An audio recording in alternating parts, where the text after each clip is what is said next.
Back in October, OpenAI conducted a secondary share sale that valued the AI startup at $500 billion. That was an insane valuation for a company that has never turned a profit and is on the hook for $1.4 trillion in commitments over the next 8 years. In case the hype around companies like Nvidia, Oracle, and AMD didn't make it obvious enough, we're in the middle of a massive bubble that OpenAI is greatly benefiting from. And to make the situation even more absurd, it was reported in December that OpenAI is now raising additional capital at an $830 billion valuation. I beg your pardon? Before we get too deep into it, make sure to subscribe to stay up to date on all things business, finance, and technology.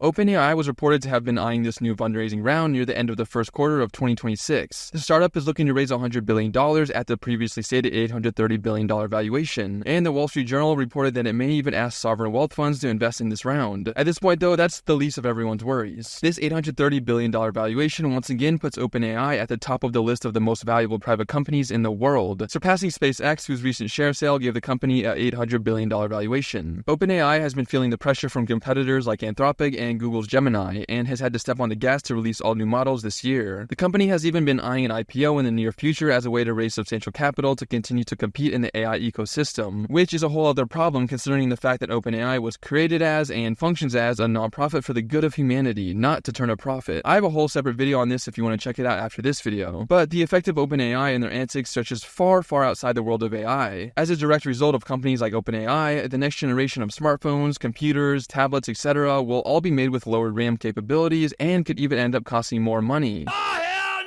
That's a pretty significant statement, so let's dive into that a little bit more. OpenAI has signed agreements with Samsung and SK Hynix, a South Korean semiconductor company, to receive roughly 40% of the global DRAM wafer output through 2029, which is about 900,000 wafers monthly. Very simply put, DRAM wafers are actually not a limited edition of vanilla wafers, but are rather physical components used to create not only standard RAM for PC and smartphones, but are also used in the creation of AI accelerators. To make it even worse, OpenAI reportedly ordered these wafers raw or undiced, which leads a lot of people to speculate that OpenAI is simply buying these so that no other AI company can get their hands on them. This makes a ton of sense for OpenAI from a business standpoint, but since these AI companies are fighting over these super sought-after DRAM wafers, the supply for standard PC and phone RAM is greatly strained. This means that the price of common devices like the phone and computer that you're watching this on right now could go up.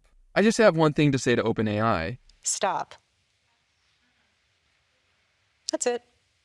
That's all I have to say. The average person is most likely against all these AI companies running around recklessly, racing to AGI, and contributing to the AI bubble, but they also probably don't feel too strongly about it at the end of the day. But if this AI fiasco causes phones, computers, TVs, tablets, and all that to increase in price due to a global RAM shortage, the public sentiment towards AI companies will be in the gutter. The average Facebook scrolling dopamine zombie grandma that hasn't even heard of OpenAI will be the same one calling for Sam Altman's head if the price of her next iPad rises. Make sure to like the video if you enjoyed, and don't forget to subscribe to stay up to date on all things business, finance, and technology.